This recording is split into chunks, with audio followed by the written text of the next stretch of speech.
Yeah, making the new IP is, how can I put it? It's just don't do it.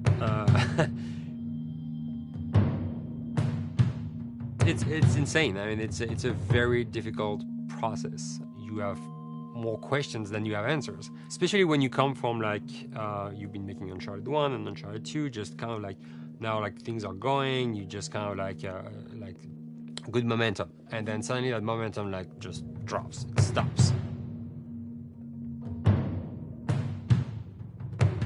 It's a very challenging process to create a new IP, and you're gonna fail over and over again, but that's what it takes. New IPs are really hard. They're hard because you don't know what's fun yet. You're building new tech, new AI, establishing new characters, new art, all this. You don't get that controller in your hand for like 6 months to a year. You don't know what it is yet. I remember like ages ago coming on the project and what are the infected gonna do? Like, what are they gonna do? They're gonna behave like this. I'm like, okay, we're like trying to imagine what's gonna happen. Fast forward like 4 months, they don't do that at all because it didn't work, right? It's hard mode, right? Like it's game development on expert. There's a big thing about making a game, right? Which is a game has to be fun. You get your first build where everything's working. You got player mechanics. You can walk around the world. You can shoot. You can melee attack people. You've got the AI in there. They're very intelligent, very difficult, and it's totally not fun because they snuck up behind you and murdered you in a second, and there was no way to figure out what was going on. We're making a game, by the way. Hey, James.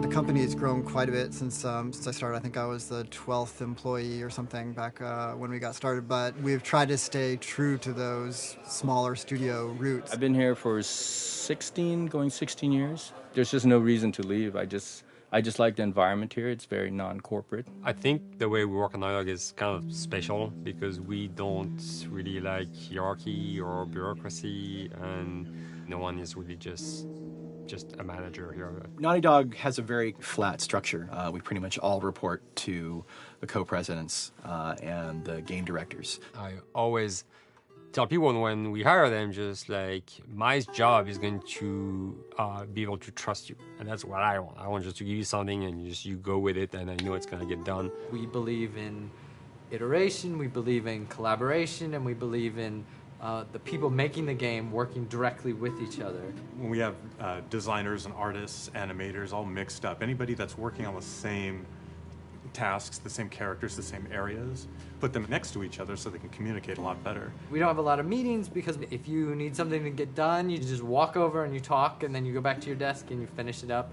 And I really like that. I like when I just walk in the office and I see just designers talking with the programmers or programmers over the animators and talking to them. I think that's when really the magic happens. Naughty Dog, we really try to cultivate a culture where anybody can criticize anybody else's work. And we encourage people to be blunt about it and not try to sugarcoat it too much. It takes too long to be nice sometimes.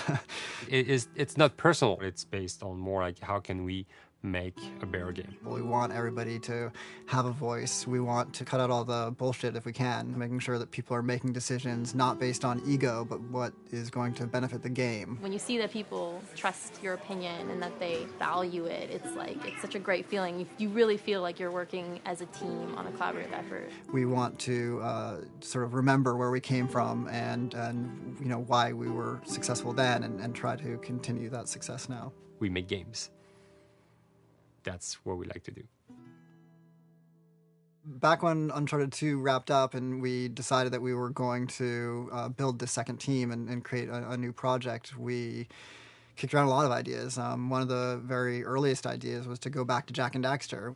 It's really near and dear to us. We really love those characters in that universe, and we think that there are some interesting stories still to be told there. We started to realize that it was not going to do justice to the franchise that the fans had fallen in love with. It would be shifting it so far in a new direction that we felt that effort would be more justified in developing a new IP. Neil and Bruce came to Christoph and I and said they wanted to do a post-apocalyptic game. I think the core essence of what they wanted to do, though, was to try to tell a story about two people and how their relationship evolved over the course of the entire game. That potential, oh wow, there is something very special about that game. This is going to be polished. Like, you're not sure if it's gonna work or not, and you have doubts. And like, should we be doing a game like that? Should we be doing a first-person shooter? Whatever. Like, you ask yourselves all those questions. And the creative director and the game director are the core of the team that have to really see eye to eye. That's why you have that balance between like Bruce and Neil, and Neil's gonna try to push just the story and the characters, and Bruce is going to try to push that with just the gameplay as well. And so it's kind of like those guys are just trying always to find the right balance between the two. It's a very delicate process. We feel that the interactive medium has an untapped potential to touch the feelings of the player. You have that connectivity, the fact that I'm actually in the world and participating in what's happening on the screen in front of me gives us some sort of advantage to make you feel connected with what's actually happening. At Naughty Dog, that's what we're trying to do, is pair story and gameplay together. If we can make you feel like you're actually with these characters on that journey, and you're invested in those stories and those characters, then you're feeling, in theory, the same thing that they're feeling. As the story evolved and took different shapes and different forms, the thing that was always there was Joel and Ellie. And because of that, everything kind of grew out of that relationship.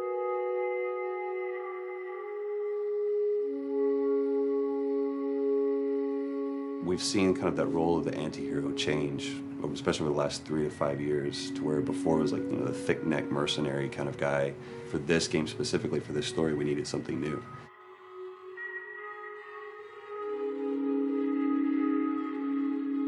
The reason we didn't want to make Ellie Joel's daughter from the get-go is because it wouldn't have anywhere to go. Of course, at that point, he'd be willing to do anything for his daughter because that is what a dad would do for his daughter.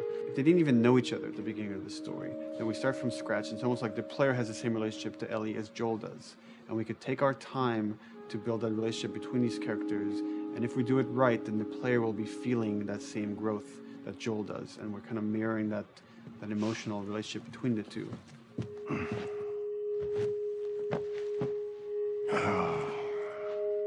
What are you doing? Killing time. Well, what am I supposed to do? I am sure you will figure that out.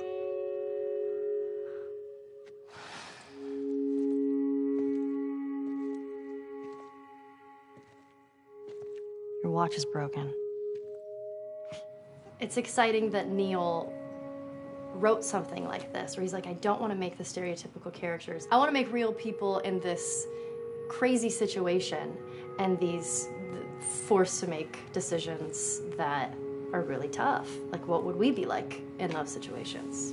I mean, we weren't consciously trying to pick male or female for characters. You just try to pick characters and just be honest with who they are. It almost doesn't matter, right? Joel's daughter could have been Joel's son. Ellie could have been the boy, and Joel might have been Tess. You could have swapped those roles, and I think the story would have still worked. The focus on female strength, it's so unique. You get to see what's so powerful about a woman through all of these female characters, which makes this game wonderful and unique. There's a crew of Fireflies that'll meet you at the Capitol building. That's not exactly close. You're capable.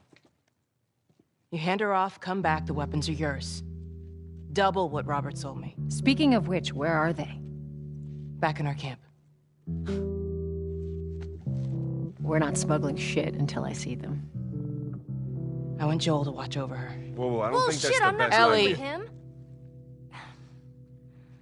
How do you know them? I do think having a strong female character, especially like Ellie, is so rare in video games.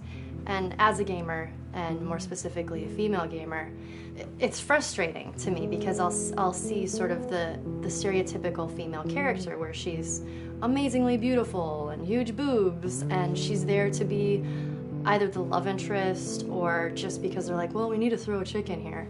We've seen the strong woman or we've seen the weak woman. We haven't necessarily seen the empowered woman from this kind of standpoint. And there's that beautiful scene where Joel finds her inside the house and she's reading through this girl's journal going, is this really what they used to worry about?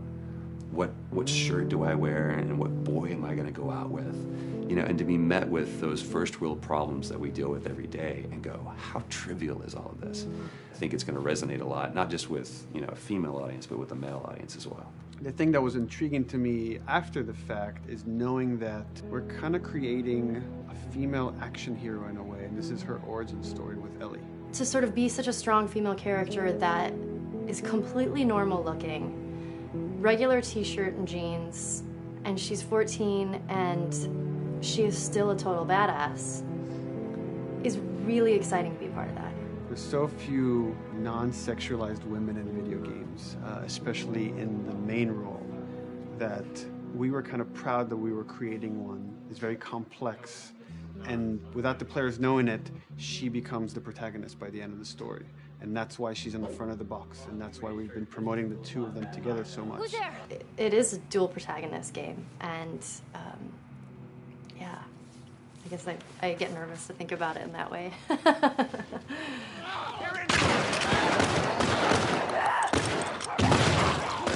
We couldn't talk about it. In fact, in interviews we've been lying about it, saying you never play as Ellie because it was so important for that to be a surprise. Sorry, journalists. Here we go.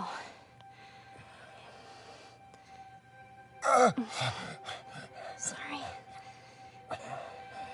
Hold on. That's it.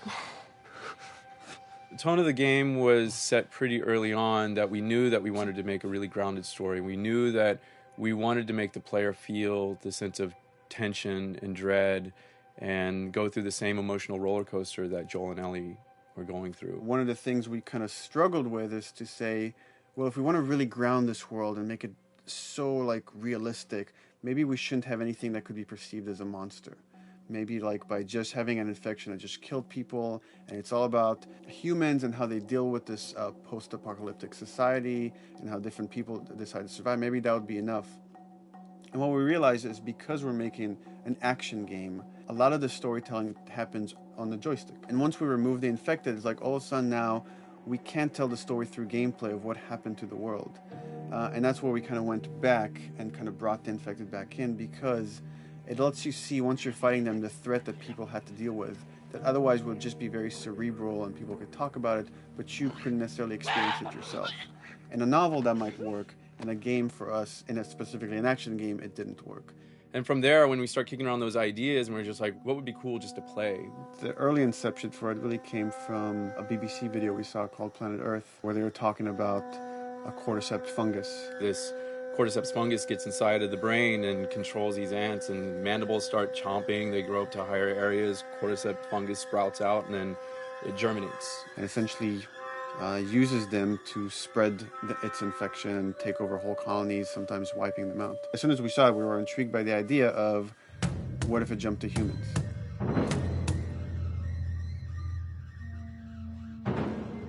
So what would happen? How would people react? What would happen to society? As we're trying to develop the look of the infected, we went through so many different iterations, some that looked really alien and subhuman, some that looked just essentially like zombies, and we couldn't find like an original place for them. But one of our artists just did this kind of photo mashup where he took a bunch of images of diseases or images of fungal overgrowth, and he kind of mashed it all together and he threw it on this person. It was a very iterative process, making sure that the fungus felt properly integrated, like it was part of the body, growing out of the body. And not just fungus growing in the head, but it's tearing the face apart, cleft down the middle, this gaping maw of a mouth with the crooked teeth. And it's in great agony as its humanity and its brain is still somewhat functioning. Maybe you still have some human cognitive abilities or thought process back here. This isn't some decaying corpse on the ground. This is a living thing that's going to be coming after you in the world. The fungus is always the focal point. So you can see from a distance, oh, this guy's infected. I can tell straight away. In fungus, they have these beautiful saturated colors, and we really like that conscious of this something so horrific that it's going to like stop at nothing. It's relentless force of death, and yet elements of it are beautiful. It's not just about gore. It's not just about everything about it being scary, because to us it's actually scarier when things on it are somewhat benign or somewhat beautiful.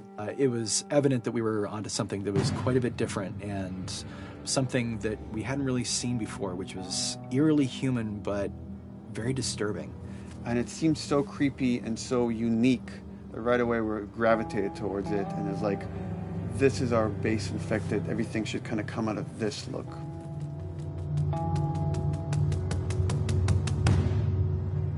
So once we had this idea of the face-splitting kind of look that eventually became what we called the clicker stage. We went to great lengths to create a full biological cycle for these things. So in the early stages, you don't actually see too many signs of the fungus surfacing out of the skin. It's kind of underneath it, like people have lumps starting to show. The eyes will be kind of cloudy or lopsided because the fungus kind of originates inside the head. That moves into the next phase, which is the clicking phase. And if they mess with the eyes, we end up saying, well, how do they get around? Oh, echolocation. And they use a form of echolocation to track down their enemies. Just like bats, or even some blind people can see by making a clicking sound, a sound that on its own wouldn't be very scary. And then to associate it with something that people in this world are very fearful of, so that as you're exploring an environment, all of a sudden you hear this click, and you're seeing everybody just get frightened, just everybody duck, everybody hushes. Great.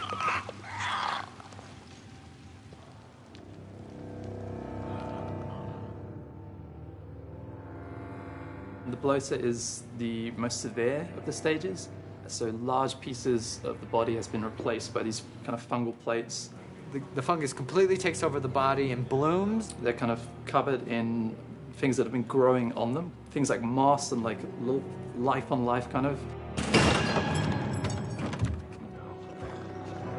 What the fuck is that? Goddamn bloater! When an infected feels like it's going to die, it finds like a dark corner and it becomes part of the environment. The human elements aren't there anymore. And then the body is gone.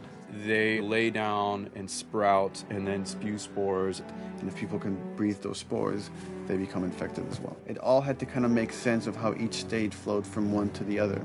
And that's hopefully how we've created a world that you can kind of look through it and understand the science behind it and say, I could buy this, I could get into this.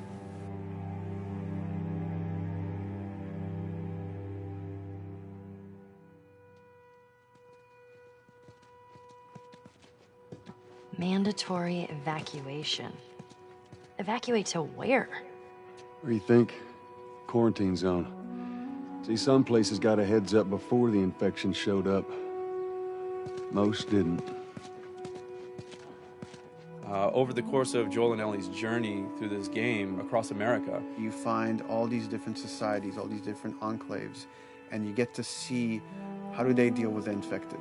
Without the manifestation of this infection, you can't have these people making those interesting choices.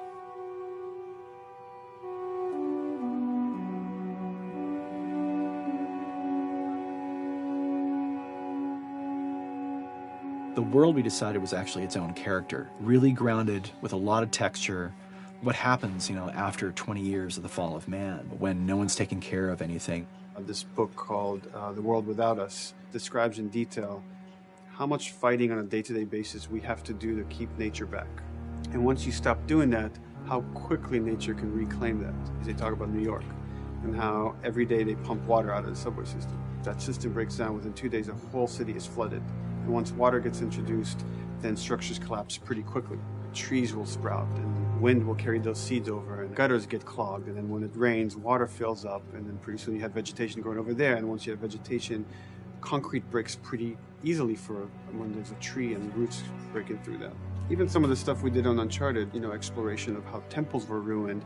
What if you took those ideas and put them in Pittsburgh or Boston? And obviously right when that happened, you can imagine that being pretty terrible to look at. But you think about 20 years later, and with rainwater filling up those sinkholes and then those becoming like little marshes with lily pads in them. We had this wonderful piece of concept art we developed really early on, and there are all of these wild animals that have escaped from a zoo and over the past 20 years have bred, and now they have herds roaming these cities. And that's something that tells you that life goes on and this world is worth saving.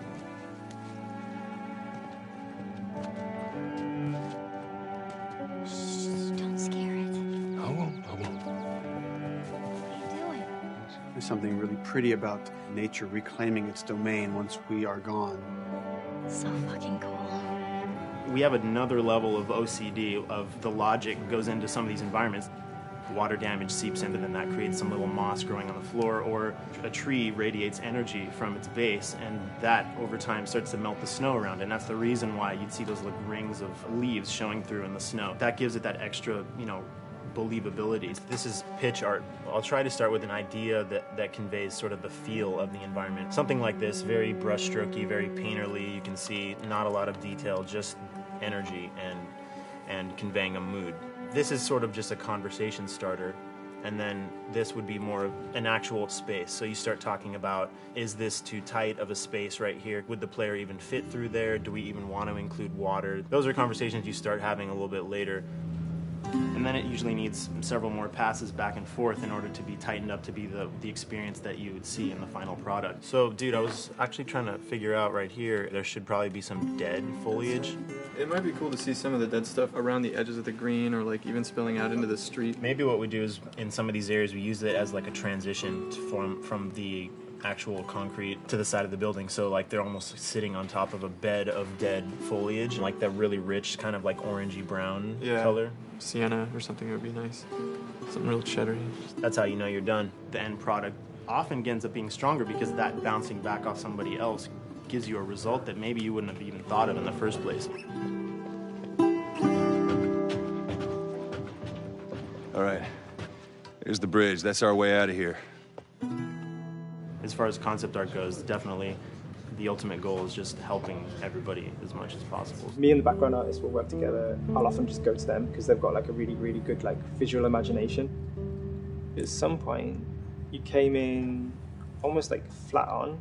So that's kind of good because the bus station is right in your peripheral view, and you're probably going to enter the bus station. You're probably not going to get lost. But it doesn't at all utilize this cool architecture here, like the bus station sign. Like that's a really distinctive silhouette, and it's a really interesting sort of architectural detail. So we changed the entrance. Look at that. Another city, another abandoned quarantine zone. I think it's a better composition anyway. It's not so like symmetrical.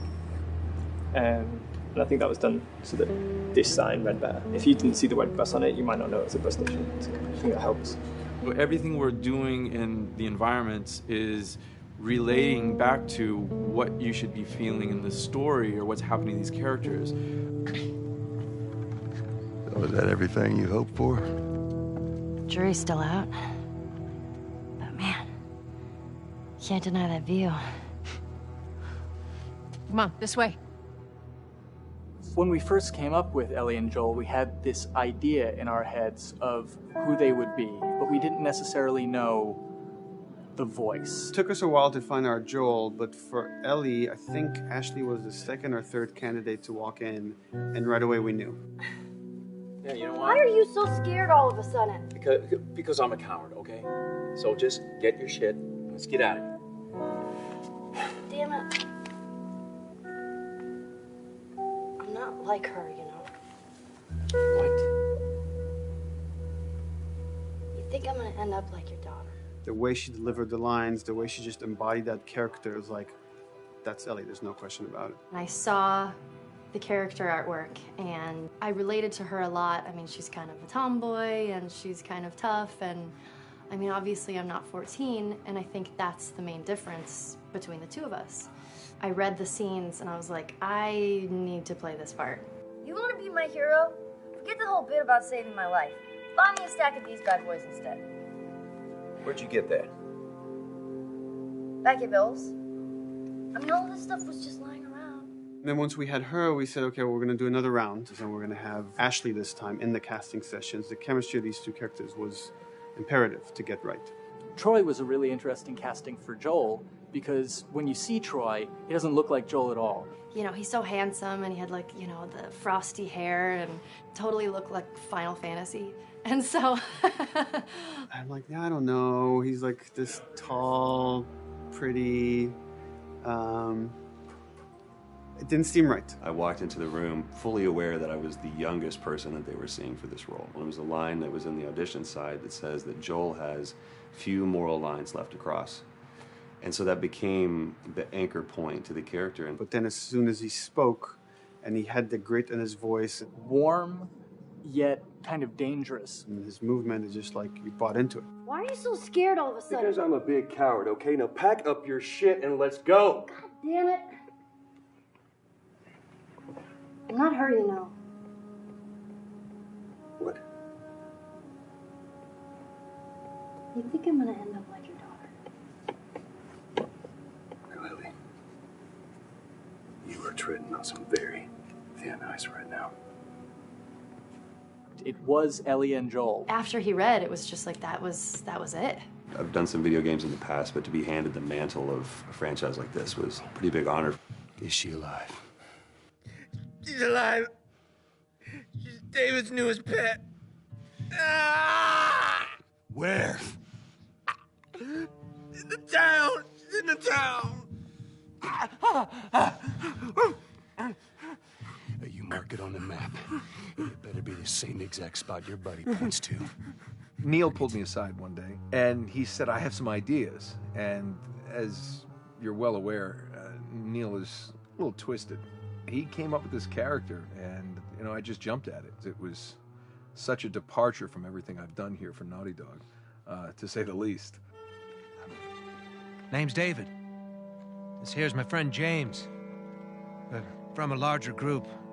Women, children. We're all very, very hungry. To be able to put on a voice that, you know, hopefully a lot of people won't know, won't notice that it's even me. Because we didn't want it to be Drake. Drake eating people, that's a whole nother game. How did you put it? Tiny pieces. See you tomorrow, Ellie. You know, certain voices that I can do wouldn't fit the David's artwork, but he showed me the art, and I said maybe it's something like this, where everything's, you know, it's very quiet. And just, you know, he's not really sure, and the voice can break a little. And he just looked and goes, yeah, that's it. So I'd love to tell you how we hashed it over and we talked. No, it just, I looked at the picture and I tried something. He said, yeah. A few weeks back, I sent a group of men out a nearby town to look for food. Only a few came back. And turns out that the others had been slaughtered by a crazy man. And get this, he was with a little girl. You see, everything happens for a reason. Claire. Ashley, she brought humor to it. She just has some really great comedic timing. The way she reacts to the things around the world with a little bit of sarcasm, that teen kind of like trying to get a rise out of you. Now watch your step as you're going out, because it's going to be a little... It just brought a certain levity to the story that the story needed. You didn't even realize it needed it until she started doing some of that stuff. Oh, I'm sure your friend will be missing this tonight. Mm-hmm. It's light on the reading, but it's got some interesting photos. Now, Ellie, that ain't for kids. Whoa! How the hell would he even walk around with that thing? Get rid of that. Well, hold your horses. I want to see what all the fuss is about. Oh, why are these all stuck together? I'm just fucking with you. Bye-bye, dude. Throughout the course of shooting over these past couple of years, Ellie and I have kind of morphed into each other, which I know sounds so cheesy.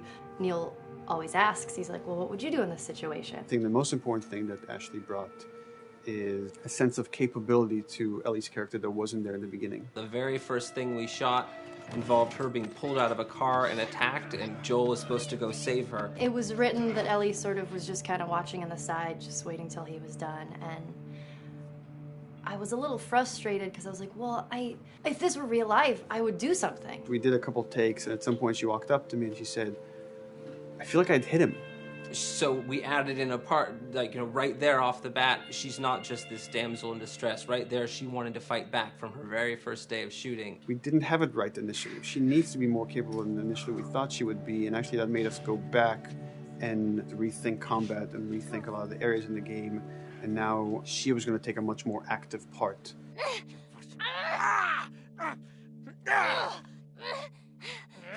Anything that requires, a lot of body movement, we do with the actors on the mocap stage. And we try as much as possible to use our actual principal actors, use their body motion as well as their voice. We capture it all at once there on the stage. Having the actors perform as well as being recorded at the same time was imperative to get an accurate performance. Because every time you split up the performance in any way, you lose some of that magic where they did a gesture or they delivered the line a certain way.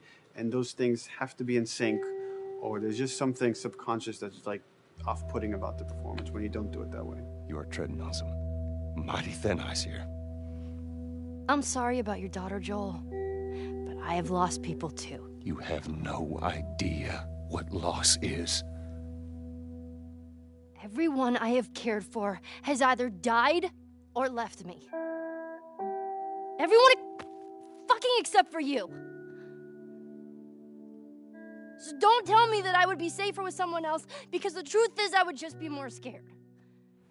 It gives you the most authentic, most realistic performance, because you're actually there, not just making your own choices, but making your own choices based on the other people that are involved in that scene. So you get this truly natural approach to things, and it shows up. It's like theater in the round. You can do anything from any angle, and the smallest, most subtle thing we'll be able to pick up. There's no place to hide. So you have to be as prepared as possible, because you have no idea which moments they're going to use. There are these little improv moments and, little nuances that you get that probably isn't scripted, that just comes out of play, while they're performing. That mistake that is just blossomed into a really good idea. Did we improv on The Last of Us? Yes. Yes, we did. Doing this was a whole lot like being 5, playing in the backyard with a stick, and this is my machine gun, and, and a pine cone is my hand grenade. It's all your imagination. I'm doing the exact same shit that I did 45 years ago. I just get paid for it now. We square. We're square. And get the fuck out of my town. I don't do a lot of voiceover work, so for me, it was nice to be able to work off of your other actors. I can't imagine it working any other way. I'd never done mocap before. I didn't know what to expect. The suits were crazy. Yeah, the suit gave me wedgies. Like, deep wedgies that I had to pick out with my middle finger. Too much information. Just how damn sexy I look in a motion capture suit. I look like 10-pound of sausage in a 5-pound casing in that thing, man. Once you get past the fact that like everybody else and you look like weird clown people with these little dots and stuff, once you like give over to that, it really was pretty easy to make it just feel like you're in the moment and in the scene. So everyone that was on this is a slam dunk. This isn't just another gig to them. And that creates a really cool energy for people to really start experimenting and playing jazz. Floor is yours. And action.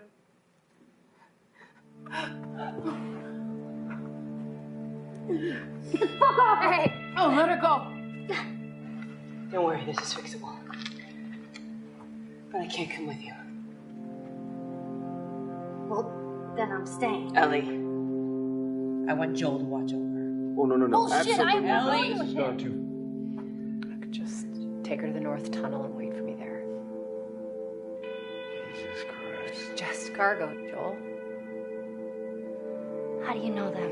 You know, we craft the scene out until it has a good feel, and then we pass it off to animation to clean it up. Real life motions don't necessarily always translate into gameplay. There's something that's usually missing, so we have to, you know, maybe enhance the gesture or enhance the shoulder movements or a breath that you want to be able to feel, but you don't really see it, so you can't really feel it unless you see it. Is everything all right? Yeah, everything's fine. I could have him lean in here a little bit more, like this, take his hand down. When they're on stage, they don't necessarily have windows, you know, so that weight of like really pushing and leaning in, it's something that we would have to accentuate. You know, give him a little bit more weight on that turn, or put his head down a little bit more. There's a lot of dialogue that gets said between the two characters. We have to bring that alive through animation, and we have what we're using as gestures. Why would they mow down all these people? Can't let everyone in. If you turned off the sound, you'd know that they were talking to each other. And that really helps accentuate the relationship that the two have together. We have certain animations that play in the beginning of the game on Ellie. She's traveling with Joel, who she doesn't really know. There's a lot of gestures to make her look nervous, just her overall stance. Later on in the game, they develop a relationship through the animation, not just the dialogue. You can see that she's more comfortable around him. If that reads well with the player, then, you know, we're doing our job.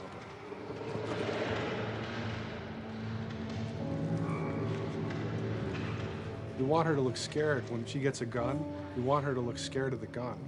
So if she's gonna aim, she wouldn't be like super trained aim. She would be more like some scared. But at the same time, it needs to look cool and feel cool to the player that plays. It's really just these little tiny details that we're doing, and it's coming across. It's working out well.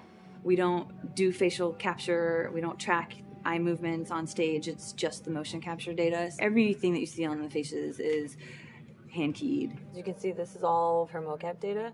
And so when I'm doing something like this, I go back and forth to the performance that she was giving, and I watch just this section over and over and over again. So this is our default face. I can make everything super extreme and make her all squinty and angry, turn her frown down. I can open her mouth, stick her tongue out. It's listen, watch. Okay, where's her mouth at this point? Like, is it open? Is she making like a grimace? About Tess. I don't even know. Here's how this thing's gonna play out. You don't bring up Tess. Ever. Matter of fact, we just keep our histories to ourselves. We shoot all of it to just get the body motion, and then we'll do a second pass with the cameras. The scene's playing back on an overhead projector, but it's also playing back on a monitor that's attached to my rig. Sean and I would go to the stage and motion capture the camera filming the scene, and so he would get a whole wide shot, a whole close-up for the whole scene. You know, you can change your lenses, you can use your standard 35, 85, 50s, whatever, all that sort of live action camera cinematography, you can apply it on stage. We make sure to go back in and add flaws. We keep the confinements of the room so the camera can't go past a certain wall, because then we have this cheated perspective. If the cameraman bumps into the wall, we keep it. You know, missing focus hits when you're pulling focus, going too close to a character and reframing, those little moments in there kind of keeps it very cinema verite. If everything was too perfect, you wouldn't be able to put your finger on it, but you'd be able to feel it. It would just feel off. It's very much about grounding it, despite having, you know, the option to do whatever we want. Being able to place the cameras anywhere we want after the motion capture gives us both advantages and disadvantages. The biggest advantage is it means that we just have to nail the best performances we can get, and the luxury is that we can always swap it. The 3D world gives you limitless opportunities with cameras and movements, exposures, all that stuff. Most of these cameras are sort of set up like real-world cameras. So we have lens, we have f-stop that will create the depth of field. We have aperture to, you know, set our film back and all that stuff. A master, and then I have my close-ups, my over-the-shoulders, sort of just like a live-action production. Let's go to camera 30 at the 23.458. Then I get that kind of weird, you know, bend across his back. The closer I bring the camera, the more bend I get, which is, you know, doesn't look right. It looks less cinematic than if I do that, which flattens the whole thing. And I'm trying to also catch Ellie. Like if you scrub a little more, catch her in the back here. So I want a longer lens and that kind of stuff. Since I've only had experience working with live action before I got into video games, it was a kind of a cool adjustment to be able to have this extra flexibility in post, to swap a line of dialogue for something different, even though that's not what the actors said at that time, and to be able to still have a close-up on them while they said it. You get to make it probably more perfect than you could ever make it in live action. How far are we gonna take As far as it needs to go. Where was this lab of theirs? Because our actors are both the voice and their body, they get to play, they get to try things, they get to work with our director to kind of come up with new ideas, or even our director will have a new idea on the spot that wasn't there in the script, but realizing when he sees it, oh, well, this would actually be better, this might feel better. And those changes all just happen organically there on the set. He could even lead straight into his thing. He's like, no shit, yep, Ty, we wanted to do this. We rented 2 Harleys and drove cross country. Keep it pretty succinct. Like we got the bikes, rode them cross country. Cool. It's shocking to me that this is Neil's first time directing. There was a specific tone and a specific approach that Neil and Bruce wanted to take with this. It just came down to there's nobody who knows this story better than you, and then there's nobody that knows these characters better than you. Why don't you just do this? He and I actually had a conversation about it. He says, I think I'm going to try this myself, and I'm not sure. Neil was fantastic. The floor is yours. Okay, so remember, you've been running away from this turret-mounted truck. If you come to this dead end, you're going to look up and see a potential way out. And action. Check it out.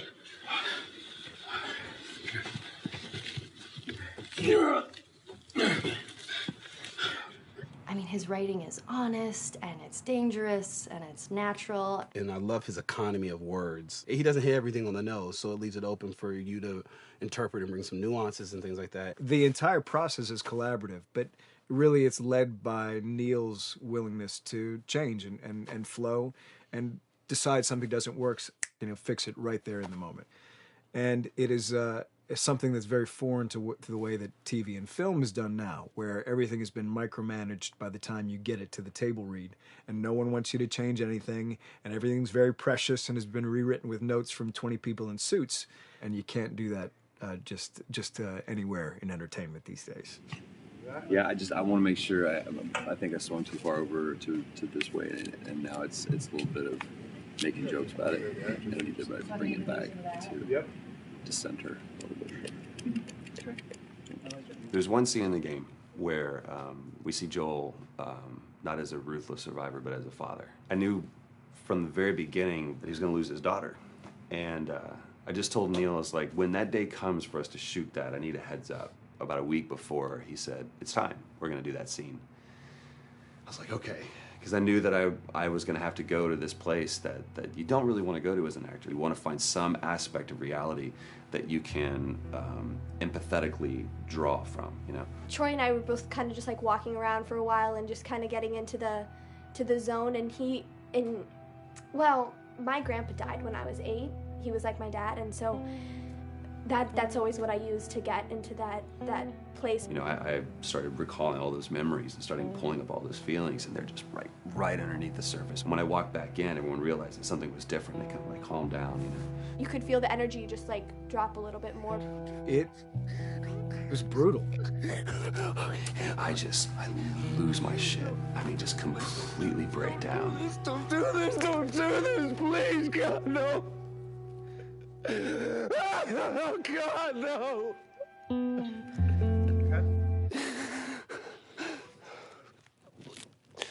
The soundstage was deathly still. It was the first take, and I felt really good about it. And it's like Neil said, okay, let's do it again. And so you do it again, and automatically you feel like you're manufacturing because you're trying to go back to that place, and you're in that actor nightmare of trying to get back to that reality. And we go through it again in 5th and 6th and 7th take, and I'm just exhausted. I'm crying between takes, and I'm looking at Neil going, this is really, really hard. And finally, after like the 8th or 9th take, he said, all right, I think we got it. I was like, oh, thank God. And I went outside, and I was just jacked up for the rest of the day. Just a wreck emotionally. But we got it. Then 2 weeks later, he calls me. And he says, so we need to reshoot a scene. I'm like, cool, what scene are we doing? And he just looks at me. I said, dude, don't do this to me. And you can either at that moment throw your hands up in the air and say, fuck this, and walk away, or you can say, okay, this is an opportunity to get it more right. I'm like, okay, all right, if you don't think you got it, I'm gonna show you that you got it. We've got it in the can. And so we go through it again, and it just feels fake, it feels artificial.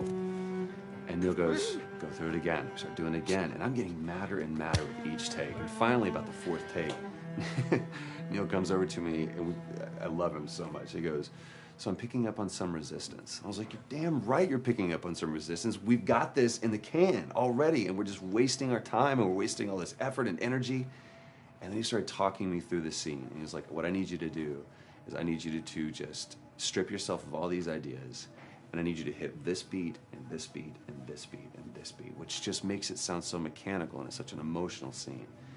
So we start going through it, and literally I am mindlessly doing these things at this point. Okay? I know it hurts, baby. I know. So I'm gonna lift you up. I'm gonna lift you up. I'm gonna get you over here. Come on, baby. Come on, work with me, please. God, baby. Sarah. Sarah! Don't do this to me, baby. Don't do this to me, baby. Come on. And he stops, he goes, now we got it. And I realized that the reason why I wanted that first take to work was because I wanted everyone to look at me and go, wow, what an actor. And that's not what the scene needed. Those moments where you just have to sort of calm your ego down and just go back and do your work. That scene actually works, not because of me, but in spite of me. And that really is the marker and definition of working with a truly good director. There are many like it, but this one is yours. Why don't you have a seat?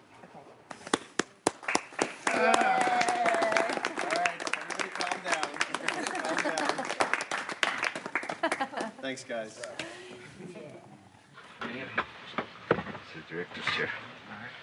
Working on the project, we knew we wanted to have a pretty minimalist soundtrack. And we had a folder where we just throw music in there. Looked at the folder one day and we saw, we have a lot of stuff here from Gustavo Santaolalla. We're looking for a composer. What if we reached out to him? Oh, no. Sarah. Move your hands, baby. I know, baby, I know. Listen to me, I know this hurts. You're gonna be okay, baby. Stay with me. I want to pick you up. I know, baby. I know it hurts. Come on, baby. Please. I know, baby. I know.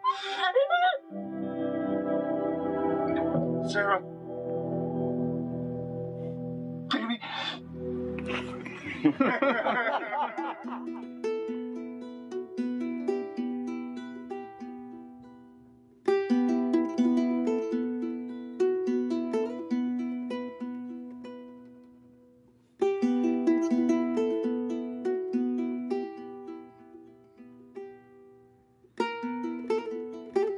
My life has been and still is kind of like a road movie. I grew up in Argentina. I came to the United States in 1978 because we had a horrible political situation in Argentina. We had a military dictatorship where 30,000 people disappeared at the hands of the government and many other more were tortured, and I was blacklisted. It was just impossible for me to keep on living there. I've been in jailed many times since I was probably 15 years old just because I had long hair and I play an electric guitar. So I had to embark on this trip.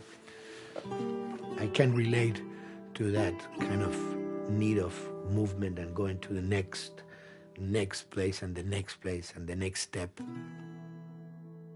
I'm always attracted to the possibility of getting involved with a project from the very beginning. I like to work from the script and talking to the director. It's never been, oh, give me a piece like this or give me a music that's this. It's just been very high level. Here's what the story's about. Here are the themes.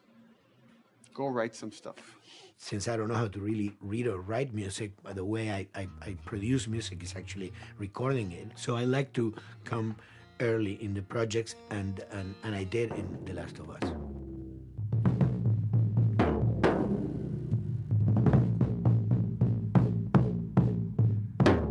one thing that was fantastic from the very, very beginning was the freedom I had to try and to do whatever I felt could work, you know?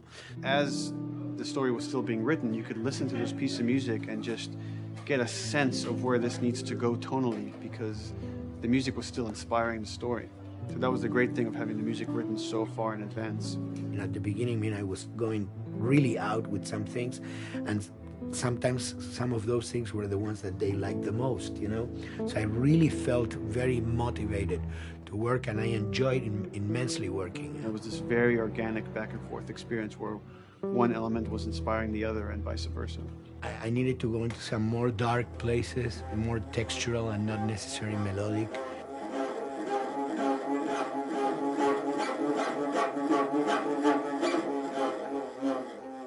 I'm always trying to sort of push myself into playing instruments that I don't know how to play.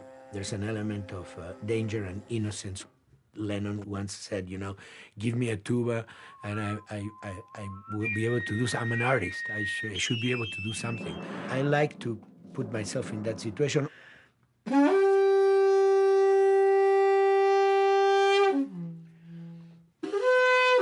So these are just PVC pipes, the one you see, you know, in construction.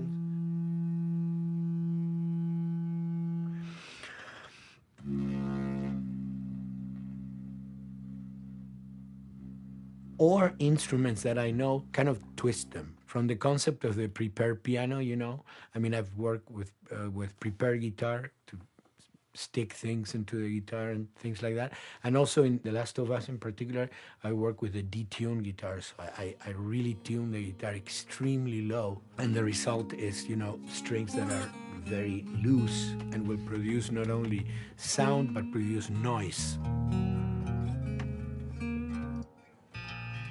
Because I believe, you know, every environment has its own sound. We have in our, you know, small studio, we have actually the possibility to record almost anywhere, including the bathroom. And we have done some fabulous recording, especially in the kitchen. When you score to picture, which is something that I don't do, then you know what you're going to expect. But when you provide people with music, like I've done in all the films that I've done, and then you see it, how the director decided to use that, you know, in what particular way he uses or where they edit it, it's always fascinating to me. I watch a scene and I'm going, you know, it's fantastic how they use this piece. I would have never, of all the music that I've done, probably I would have never used this piece there, but it works, you know, great. So I like that feeling of collaboration.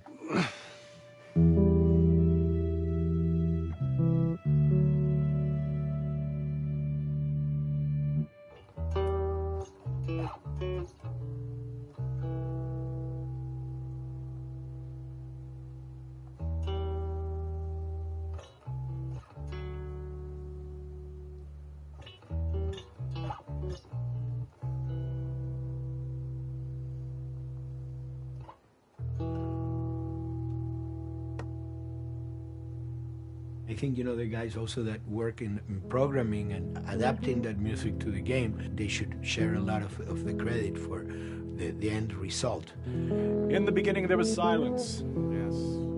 Then they hired sound designers. Then they regretted that decision.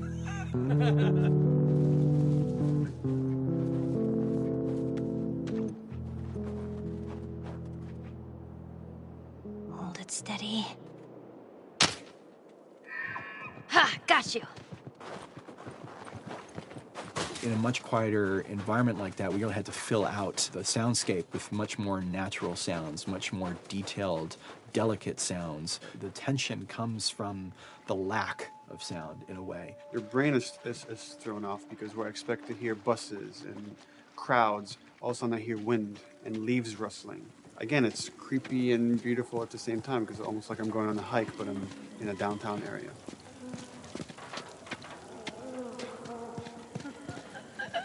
Get up over this truck.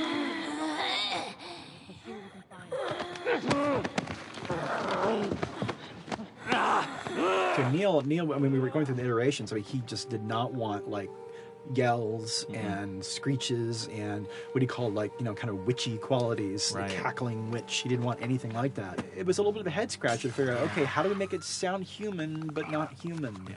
We really did not want to use any animals. We wanted these all to be human.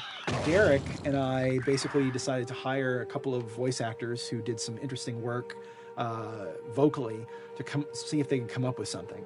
And we worked with this girl, Misty Lee. She started giving us these really great screeches. And that's no process. Yeah, that's just her voice. And it started going into this little click. We also used a little bit of Phil's voice.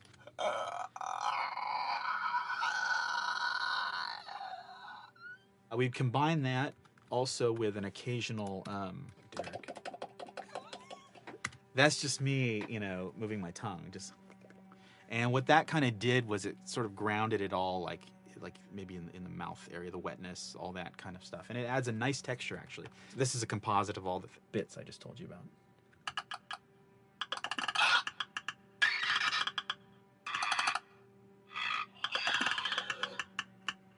Sounds like a Snapple bottle.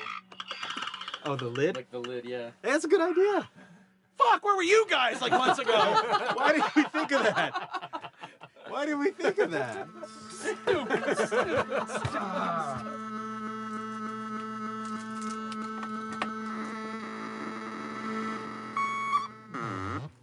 Viewers at home, you're probably wondering what this is. Let me tell you. About 10 years ago, I saw this Synthie A suitcase synth. I wanted to get one. This finally arrived in January, just in time to start using. I thought, well, what can I do with this?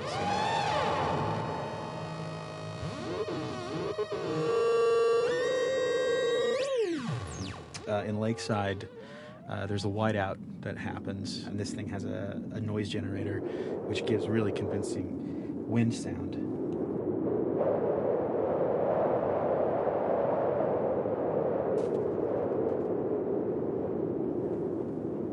The military still has technology. There's sirens and alarms, so I wanted to try some new concepts.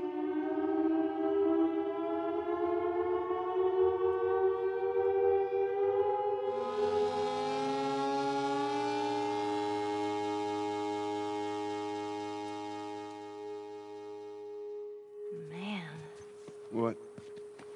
nothing. It's just... I've never seen anything like this, that's all. You mean the woods? Yeah. Never walked through the woods. It's kind of cool.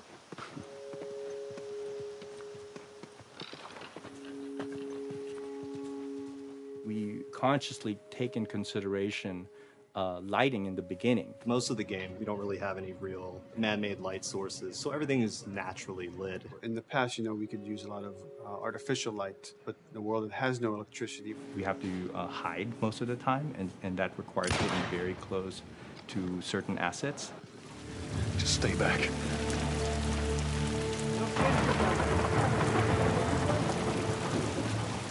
Otherwise, can't. Detail's expensive, and if you build up too much of it, you end up running into technical problems, right? Your engine slows down. When the frame rate goes down, everyone can bring up the profiling tools and see which parts of the frame actually cause the drop of the frame rate. This is the profiling tool. These are all the SPUs. Here's the GPU, and then here's the PPU. You can see here's the main process and here's all the sub-processes, and you can see, tells you how many milliseconds and cycles it's taking. The programmers are whiz at modifying this stuff and realizing, oh my God, why is this thing so big? We're taking 10 milliseconds on this thing. And then that's when they come over and find somebody and hit them over the head with a club and be like, why are you doing this? I love, we put the 30 frames per second goal because that's what we shoot for. Someone nicely put the 60 frames per second goal. It's like, yeah, we're not going to hit that. Lighters usually can come up with different lighting setup that still looks great, but is less costly in terms of performance. Did you talk to the character artist about her hand? So her face is getting a lot of spec, but then her arm is just bone dry. You think something we can tweak in shader? We'll have to send back to character team Michael to take a look. I can play with the lights and see if that's creates more spec. Yeah. I've never ever focused so much on lighting and how much sensitivity there is to that here. One of the first lighting scenarios I had to do was like 7 a.m. like overcast. I'd like wake up early and like take photos with my phone. What color are the shadows? What color is the light? It is a master's course unto itself of how to deal with ambient lighting because I've never had to use it so much. Man, this is kind of sad. What is? All this music that's just sitting here. No one's around to listen to it. I don't know. It doesn't seem right. All the characters cast soft shadows onto the environment. Even when there is no direct sunlight or no direct light sources, we still have nice fuzzy shadows. When you're walking down the hallway and you see your soft shadow goes along with you projecting on the wall on the environment, that make everything look real.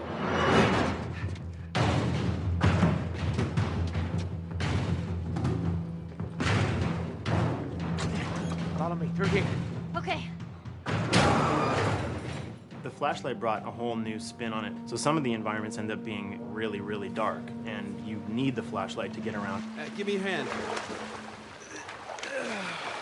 We want to have the environment be really dark, but also at the same time have colorful surfaces that are sort of hidden, so when a flashlight hits one of those, it bounces off onto the ceiling. If you shine a light on a red wall, it will bounce the red lighting on the whole environment. And it's very difficult to do, very expensive, but we did it.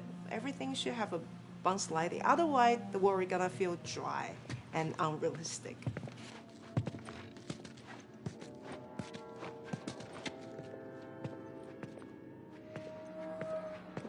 I guess this is where the assholes sleep. I mean, slept. This engine is really driven in a way towards a very high level of cinematic control over each frame. And hopefully, if we achieve our goal, you'll see it is beautiful. There are these truly beautiful moments amid all this chaos and destruction. Yeah, once we're done with this whole thing, I'm gonna teach you how to play guitar. What do you say, huh? Ellie, come on.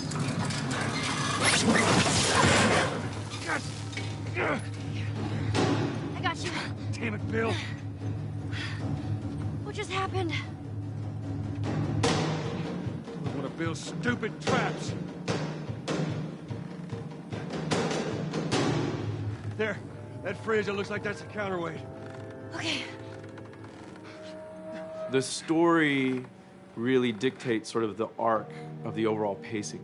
Storytelling would always want to be subtle. They would always want to keep the world grounded in reality. But gameplay has requirements where the player needs to see this thing. The player needs to immediately know that the enemy is attacking, that this room is dangerous, that this room is a puzzle that you have to solve. What are the things that we can do on the joystick to make you feel the same way that these characters are going to feel when we get to this next pinch point in the story? There's a turn in a scene that we need these characters to take, and we need you to feel it or understand that, and that means you have to play it.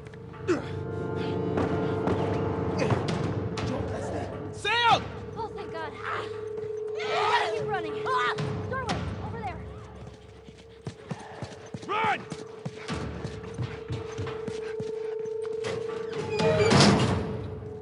We really want to make sure that there's that contrast between the negative space and then the high tension spikes.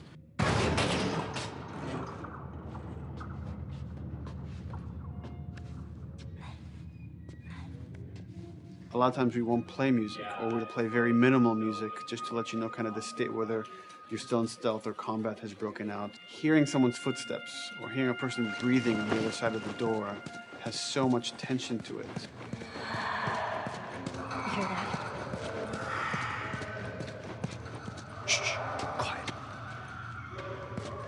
You feel the tension of the world, make you question whether you want to engage with these guys or kind of try to stealth around them. That's another reason why we don't have traditional cover in the game. You smoothly move around everything, contextualizing with the environment, but you're never locked down. We want the player to, with that crafting system, with the scavenging system, with all of the abilities available to them, to constantly be moving around and changing as the moment arises. Gameplay is all about, I have a limited set of tools, and how am I going to use those tools and those limitations to overcome this obstacle in front of me. And that obstacle might be infected, might be another class of humans that wants to kill me for a bottle of alcohol in my shoes.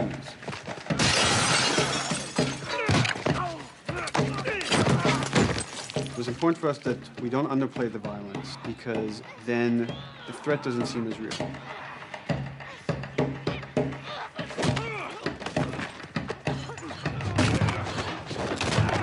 We see video games as this incredible medium to tell stories. We want to treat it as equals to books or comics or TV or movies. This is subject matter that would not be considered out of the ordinary to tell in one of those other forms of entertainment. Fucking hunters. See, this could have been us. We wanted you to buy just the desperation of these people and why they're behaving this way, because it's so brutal. And at the same time, we didn't want to make it so over the top, stylizing it, so then it doesn't become as real. It was important for us actually to hit that middle ground where it's kind of disturbing. That glint that's happening on that curvature, it'd be good if there was a way that we can guarantee that from this angle we're seeing it. But really it's flat. Overall too bright and opaque. Yeah, looks like paint. Yeah, see, the blood on the ground works really well. It's something about the other shader is messed up in this environment. We got to fix that to unify the look. Shouldn't make you giggle or laugh or any of that. You should be kind of appalled by what you have to do, but you understand why you're doing it.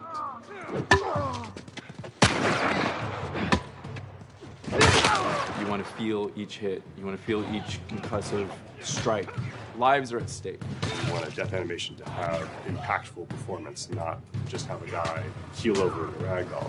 In real life, a guy hitting a guy takes a half a second, but in the game world, you want that to be as instantaneous as possible. I lived my whole life in this very ugly test level. I basically just fight dudes in here all the time. Almost every move is divided between like an intro and a swing. And one of the many things I have to end up doing is like counting frames and being like, okay, on frame 18, I want you to get out of here. I want you to be able to start moving. Every hit reaction that an NPC plays, they are not necessarily in the correct pose. When you strike them the next time, we just pop them with a 0 frame animation change, which is usually kind of a no-no, you know what I mean? Normally you want characters to blend smoothly and realistically into animations. But what we found is that you can cover that pop up with a heavy impact. They can go from almost any pose into the pose that the impact starts from, and your eye just covers up the transition for you. So if you throw a brick at a guy, it puts him in this like kind of staggering stun state. And that changes the moves that you do when you come up and punch him. So now I'm gonna come up and punch him, and now when you're punching him, because you've hit him down, you get this like auto aim moment where you get like a free headshot. I try to make it so that, you know, if you kind of know what you're doing, that you can set yourself up for 1 + 2 = 3. Right here! Memory on a console is a very precious resource. All of Joel's animations with every weapon, all the NPC animations, the stealth kills, you know, all of that stuff happening need to fit within a 4 meg to 5 meg memory footprint. This is a list of everything that's loaded in game and how much memory it's taking, because memory is our most precious resource right now. So we have a level, we call it the bookstore, it's in Hunter City, and this is a zone, for example. So when I set an AI to this zone, he will never leave its boundaries. I want guys to guard this exit where you have to go through, so I'll zone a couple guys around there to make sure that they, you know, they can fight you and use all this cover, but they want to stay around this door. This is another key component of the AI, is what we call the nav mesh. This defines the overall play space of where an AI knows he can or cannot go. Hey, look, that's where a cover used to be, and there's a hole cut out for it. I got to fix that. Here's some other wonderful things. See these little red polygons? Yeah, that means they're not linking right for some reason, so that means they can't really walk through here properly. It's a bug, and I need to fix it. Welcome to my life.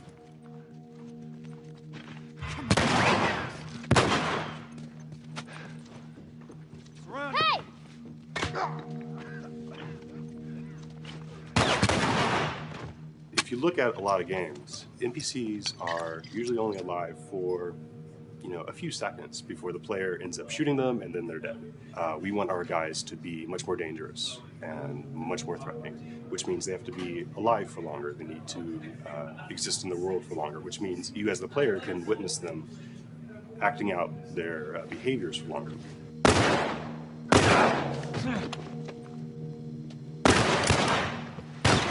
So we've been working really hard on our AI systems. Back of the box, biggest bullet is going to be like AI.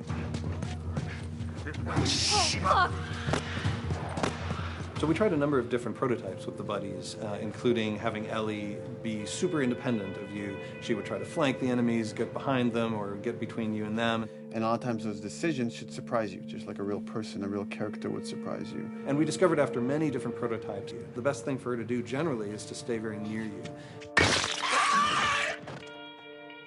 You need the exploration, you need the scavenging, you need something to say like, okay, if we just crank it to 11 the whole time, then it's pinned up there and there's no time to breathe, no time to assess or analyze, and no time to really contrast. There's no way of shifting the pacing.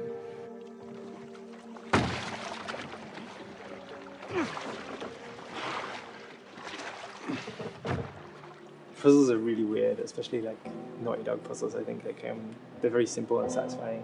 Most of this puzzle is strict exploration. You can see the ladder here, you can see the pallet there, you can see a clear route up to the ladder. So you're like, okay, maybe you have to get Ellie to the pallet, push the pallet over to this side, and like Ellie will climb up and lower the ladder. So that whole part is like, that's not a puzzle, that's not regarded as a puzzle, but when you feel like you've got to the solution and you're like, okay, I'm going to climb this ladder, and you climb it, it breaks off, hopefully then the player will feel a little bit stumped and they'll be like, I'm not really sure what I am meant to do now. And so this is where the puzzle starts. Hopefully at this point, like all of the elements that the player needs to solve the puzzle are very familiar to them because they've been through the previous exploration beats. They're improvising with elements that are at their disposal. That's a really sort of like strong theme throughout like The Last of Us. So like you're a survivor, you'll take whatever tools you're given and you'll use them in like creative ways to survive.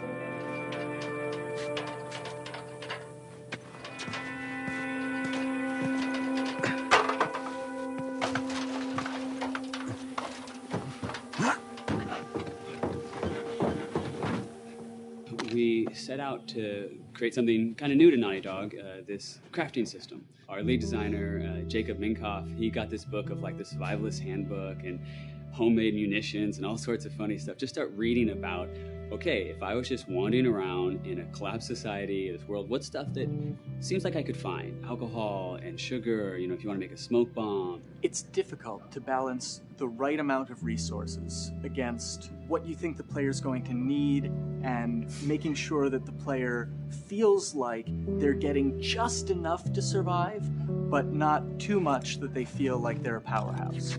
We wanted you to be forced to make some choices in the world that showed how depleted the resources were. So if there's a particular point in the story where the characters are having a particularly difficult time surviving, then we want you as the player to be finding fewer items, farther apart, harder to survive. We will item starve you at the same time that those characters are feeling starved and worn out. Then you expose something to them. Oh, here's a cache, and if I can just get into that cache. Oh, look, there's a wealth of things in here. God, I was so worried. My health was low. If I had run into a combat, because it's always that thing in your head, it's that Hitchcockian thing about the danger that you see is less meaningful than the danger that's in your head.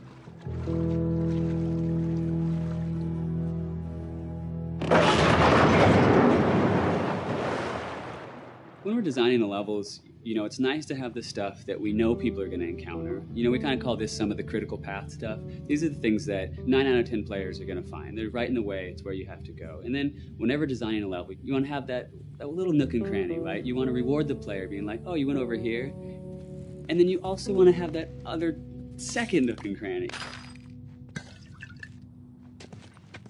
The player is supposed to go place a ladder here and climb up through the rest of the hotel. But what they can also do is shimmy across this area, and I place a really cool like upgrade kind of off the beaten path to reward players for exploring.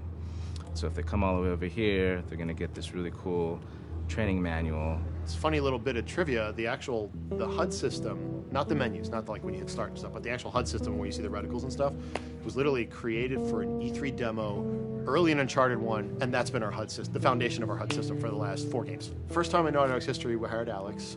She's awesome, and she's got a really good understanding of UI and how it applies to games. The thing that I hate about any game's UI is when it pulls you out of the game for too long. No one wants to spend time in menus.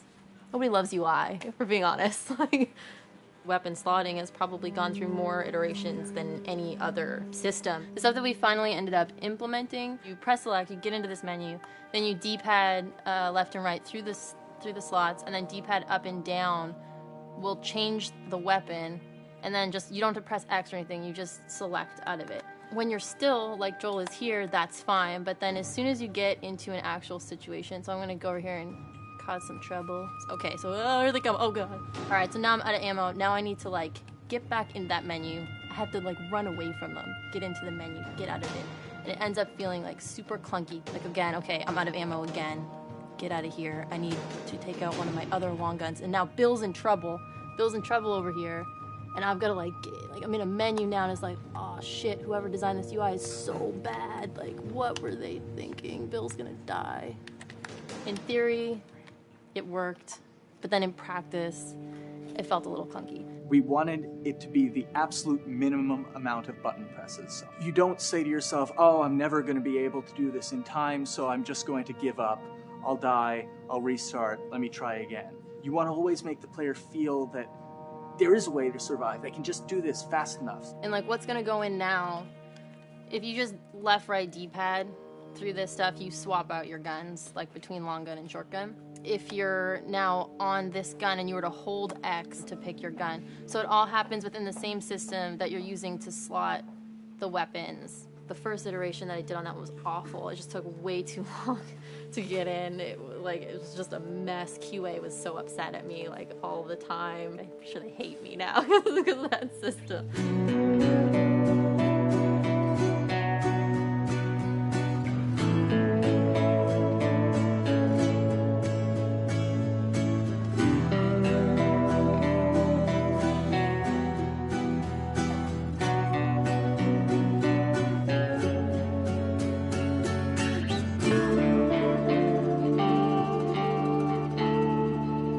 I think the way the industry is kind of maturing and changing in general, you're seeing a lot more focus and importance on refinement and polish. So having internal QA really helps.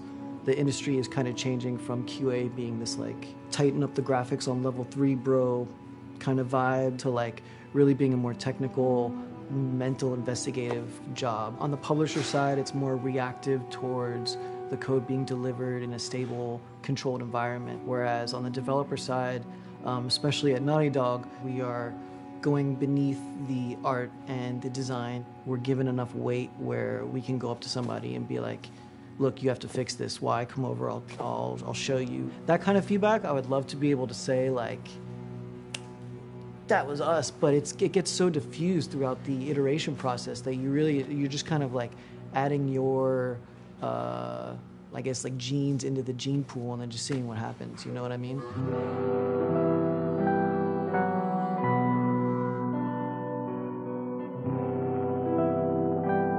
Everyone's working all the time now. But like I tell people, like 7 weeks and then you can have tons of time off, enjoy the sun, you know? But for now, it's like, this is it for everybody.